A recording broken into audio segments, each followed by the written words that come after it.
구약 성경에는 크고 작은 전쟁과 싸움의 장면들이 많이 있죠. 그런데 이스라엘 백성과 대적들의 그런 싸움입니다. 왜 그런 전쟁 이야기를 후대에게 들려주었을까요? 왜 성경에 하나님의 아름다운 이야기보다도 왜 구약 성경뿐만 아니라 여기저기에 전쟁 이야기로 가득할까? 전쟁은 뭡니까? 사람을 죽여야지만 승리하는 그런 정말 잔인한 이야기들인데 왜 하나님은 그러한 전쟁의 이야기들을 이 많은 성경 분량에 하려 했을까라는 생각이 들었습니다. 그런데 전쟁 이야기에는 줄거리상 등장인물이 있습니다. 주인공들이 있죠. 전쟁 이야기에는 누굽니까? 그 등장인물들은 이스라엘 백성, 그리고 이스라엘 백성들을 대적하는 대적자, 그리고 그 한 중간에는 하나님이 계신다라는 것이죠. 이스라엘이 전쟁을 할 때에, 그리고 전쟁에는 항상 뭐가 있습니까? 승자와 패자가 있다라는 것입니다. 전쟁에 승자와 패자가 있는데 이스라엘의 전쟁에 한 가지 재밌는 점이 있습니다. 다른 전쟁은 그냥 힘이 강한 쪽이 이기게 되어 있어요. 그렇죠? 그 다음에 지략이 뛰어난 자가 전쟁에서 승리하게 되어 있단 말이죠. 이스라엘 나라의 전쟁에는 그것은 전혀 상관이 없습니다. 힘이 세건 지략이 뛰어나던 간에 그것은 이스라엘 사람들의 전쟁과는 아무런 상관이 없다. 그러면 뭐냐? 하나님 보시기에 이스라엘이 선을 행하면 전쟁에서 승리하는 거고, 이스라엘 백성들이 하나님 앞에서 악을 행하면 전쟁에서 패한다라는 사실. 이스라엘의 전쟁에서의 승패의 좌우는 누구에게 달려 있습니까? 전적으로 하나님에게 달려 있습니다. 그래서 전쟁은 누구에게 속한 겁니까? 하나님께 속한다라는 것입니다. 오늘도 우리가 이 다윗의 전쟁을 통하여서 많은 교훈들을 받을 것입니다. 여러분, 그런데 이스라엘의 이 나라의 뿐만 아니라 우리의 믿는 사람들의 지금 일상생활에서도 전쟁이 치열하게 일어나고 있다는 사실이죠. 그래서 어떤 때는 그 전쟁에 패하고 어떤 때는 그 전쟁에서 승리도 합니다. 그렇죠? 그런데 여러분, 이 전쟁은 어디에서 일어납니까? 내 자신 안에서도 일어납니다. 이 연약한 인간 안에서 정말 선하고 악한 그 생각들이 계속적으로 나에게 올 때에 그것에서 내가 무엇을 선택할 것인가의 그 전쟁이죠. 치열한 전쟁입니다. 뿐만 아니라 부부 간에도 전쟁이 일어나고, 형제지 간에도 전쟁이 일어나고, 그렇게 가족 안에서도 전쟁이 일어나고 있는 상황이죠.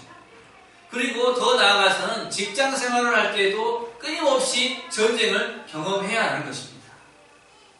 사회생활 할 때는 말할 것도 없이 우리는 끊임없이 그러한 전쟁을 해야 되는 상황 가운데 있습니다.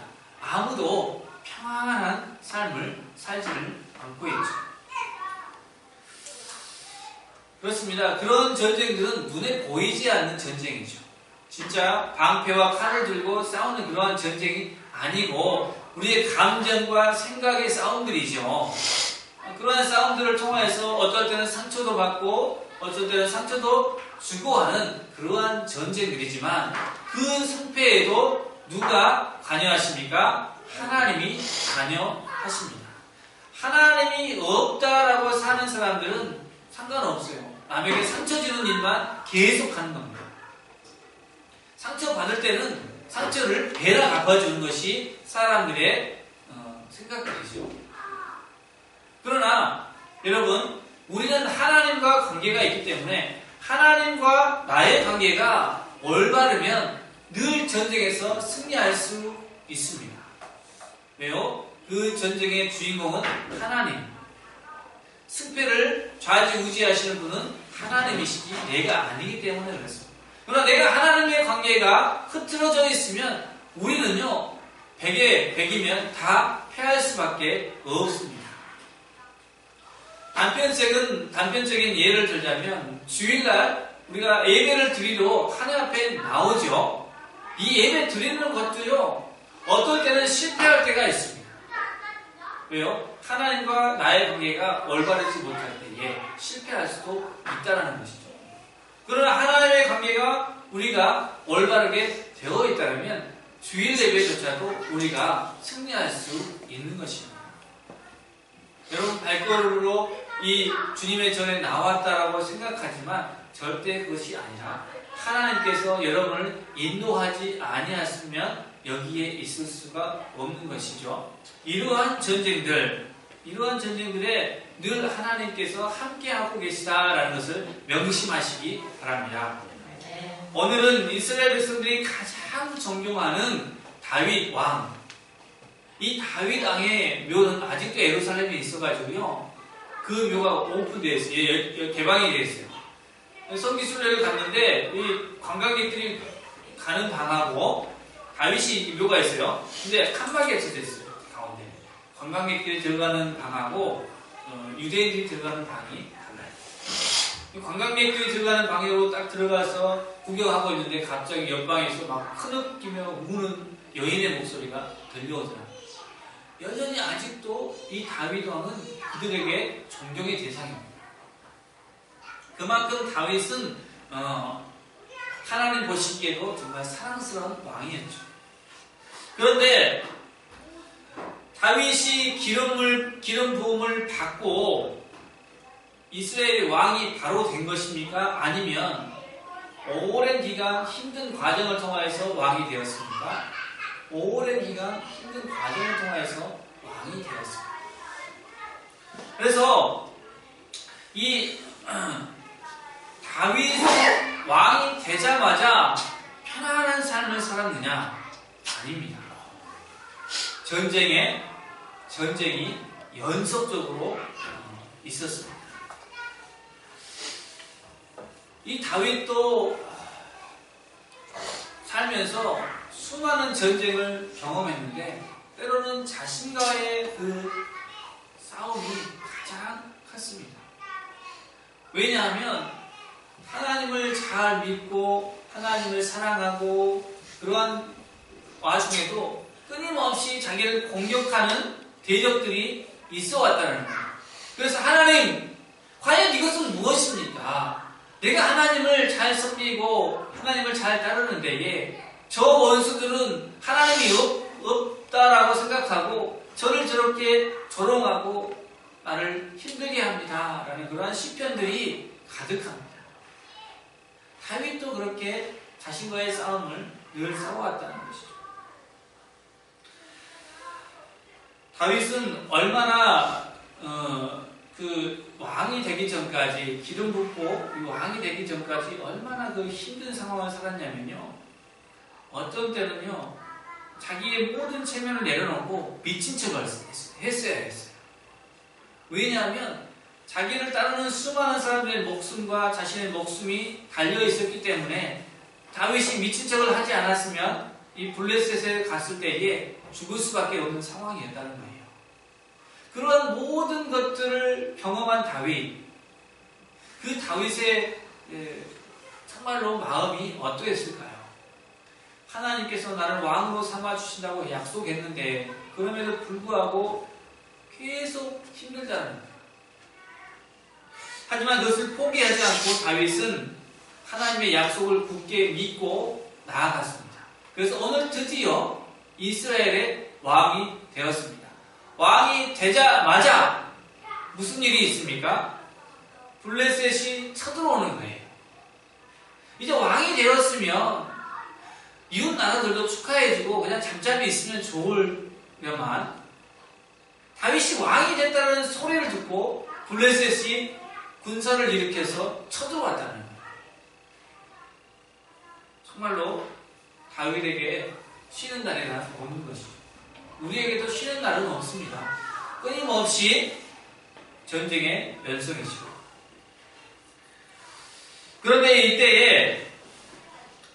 이때에 다윗이 전쟁을 준비해서 바로 나가서 그들과 싸운 것이 아니라 어떻게 했습니까? 먼저 여호와께 묻자온데 기도했습니다.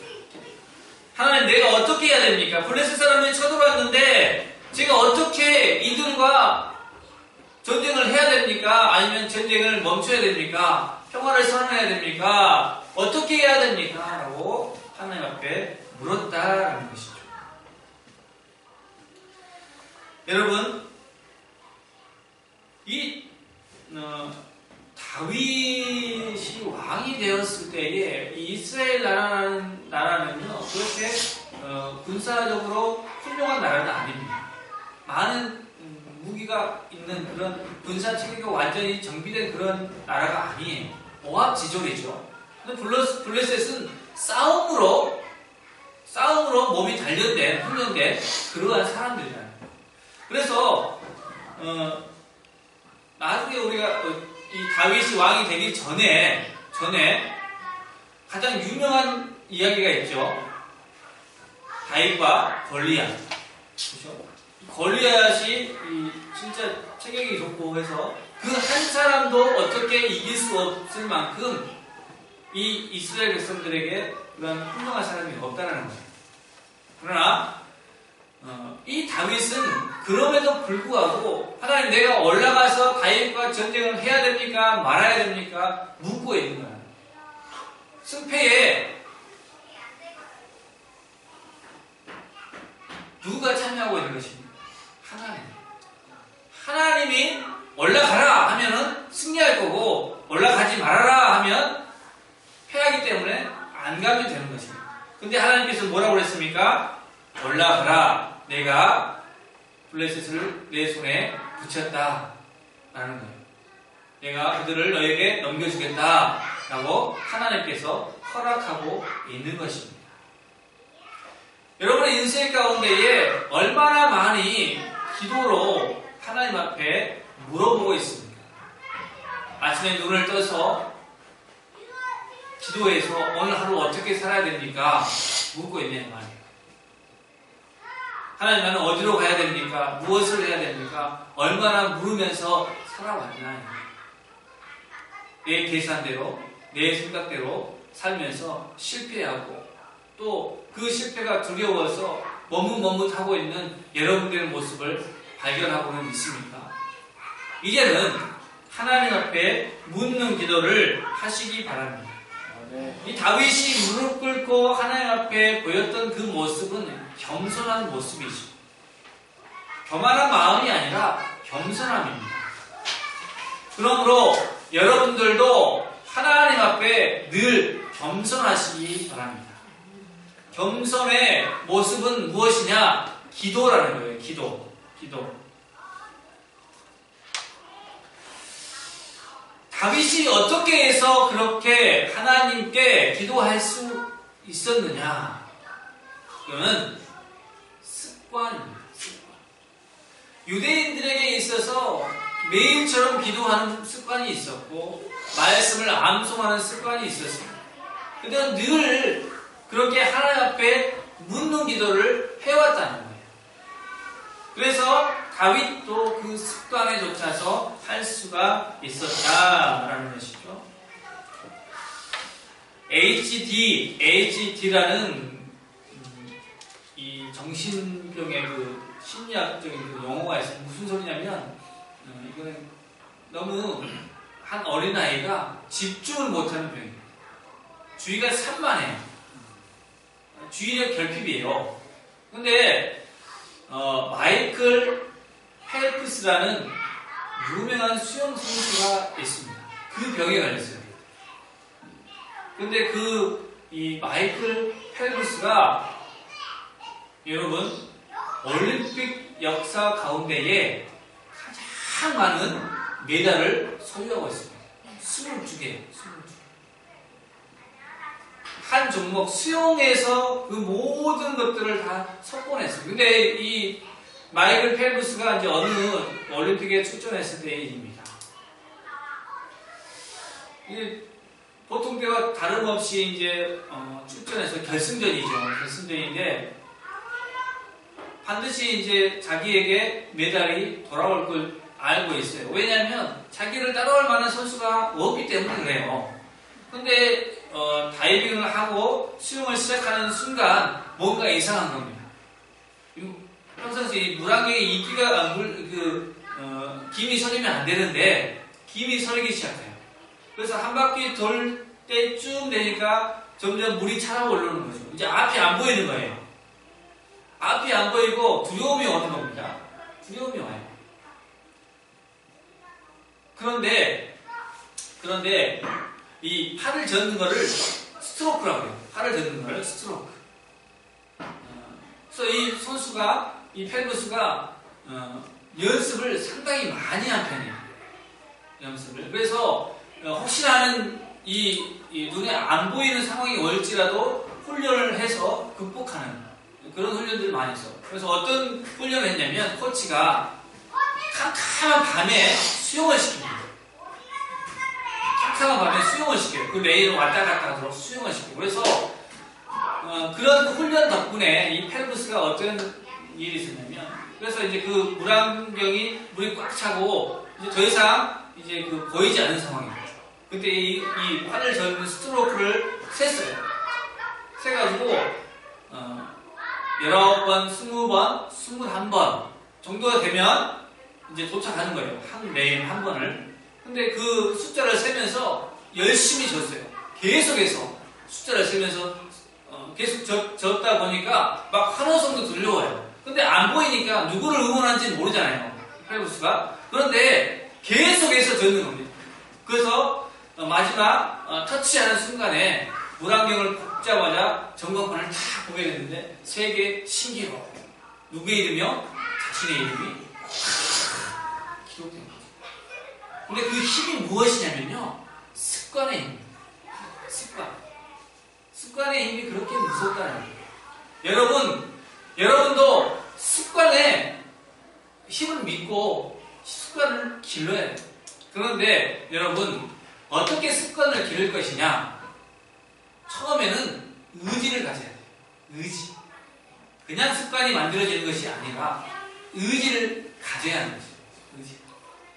그 다음에 이 의지가 어느 순간에 보면 습관으로 바뀌는 단계가 있습니다.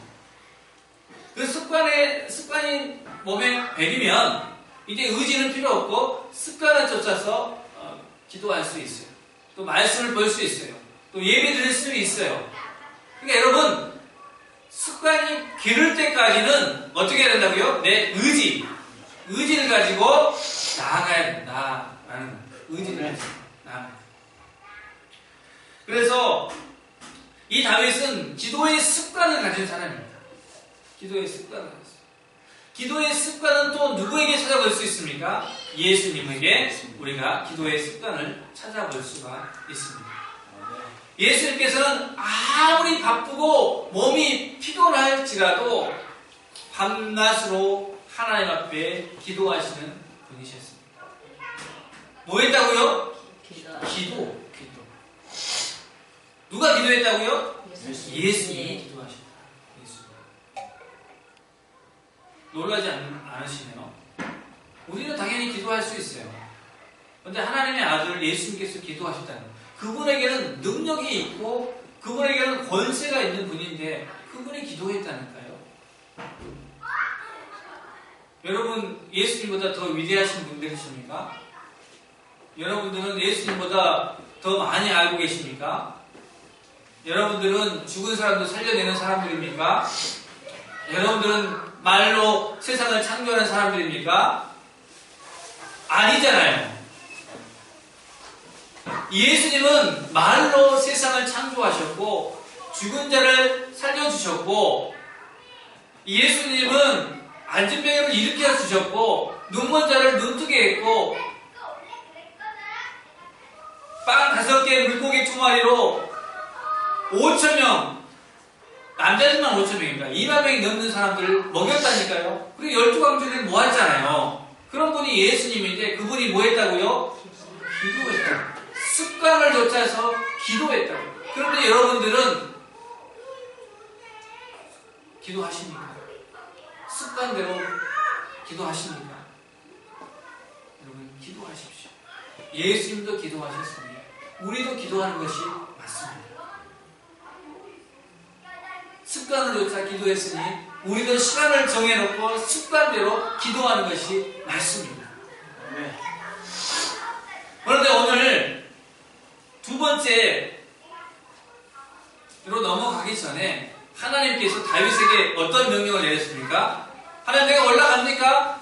올라가라! 했을 때 그 자리에서 멈춰서서 올라갔습니까? 안 올라갔습니까?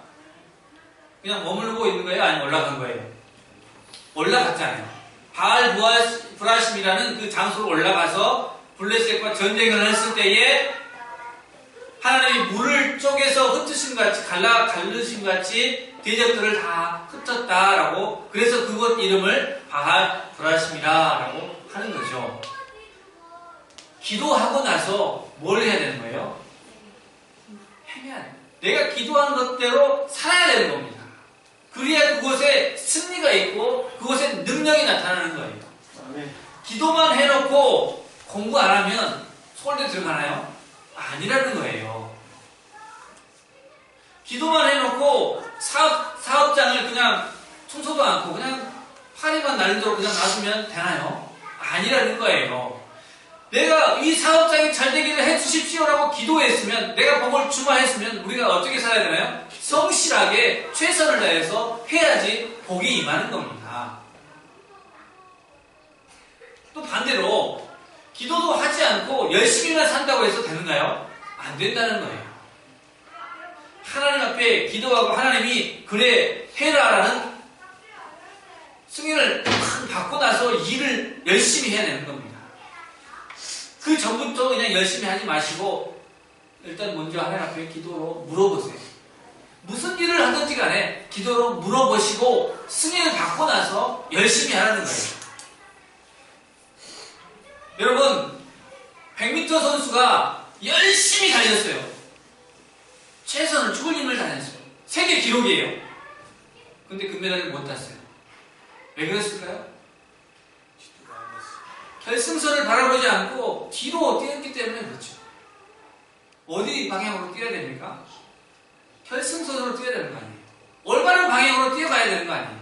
그 올바른 방향으로 뛰어가기 위해서 뭘 해야 돼요? 기도를 하는 것입니다. 여러분, 목표를 정해놓고 이제 됐다, 내가 뛰어가야지 하고 내 힘으로 가면은 어떻게 된다고 그랬어요?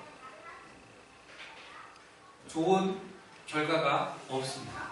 그러나 하나님께서 그래 뛰어가라, 내가 너와 함께 하겠다 라는 것이죠.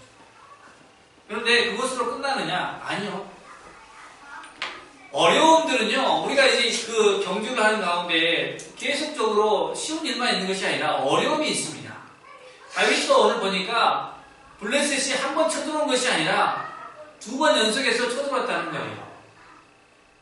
그때에 하나님이 똑같은 방법을 주시지 않았어요. 여기에 우리가 주목할 필요가 있습니다. 왜 기도를 하느냐? 왜 기도를 하느냐?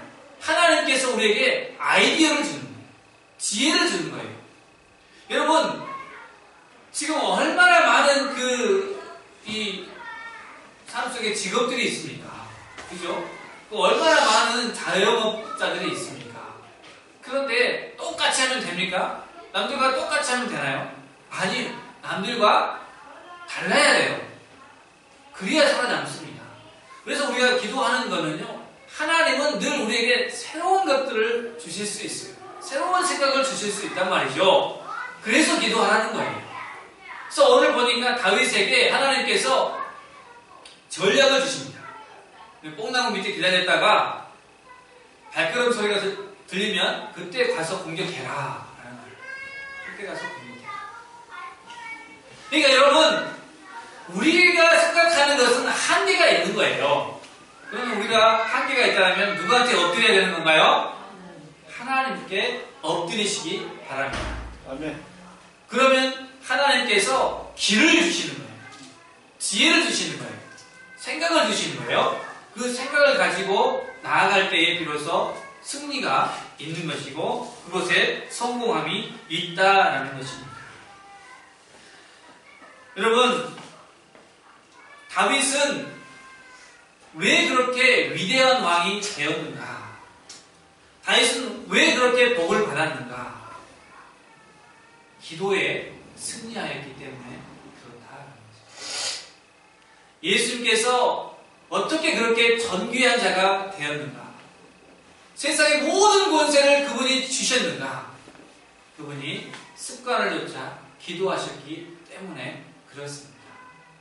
겟세마네 동산에서 기도하실 때도 하나님, 내가 이 잔을 마시고 싶지는 않지만 내 원대로 마옵시고 하나님 뜻대로 하여 주십시오라는 그러한 기도. 그래서 하나님의 뜻대로 했을 때에 그곳에서 예수 그리스도가 존귀하게 되는 역사가 있었음을 믿으시기 바랍니다. 네. 기도는 습관을 좇아 해야 되는 것입니다. 필요할 때 기도하는 건 아닙니다. 하나님 감사합니다. 예수님의 이름으로 기도합니다. 이런 것이 아니라 내가 습관을 좇아서 내 삶을 다해서 내가 하나님 앞에 나아가는 것이죠. 시간을 정해놓고 나아가는 것입니다. 여러분, 부끄럽지 않는 기독교인이 됩시다. 그 첫걸음은 기도입니다. 습관을 좇아 기도하는 것, 그것이 여러분의 인생을 복되게 할 것이고 여러분의 인생을 성공으로 인도해 줄 줄로 믿습니다. 아멘.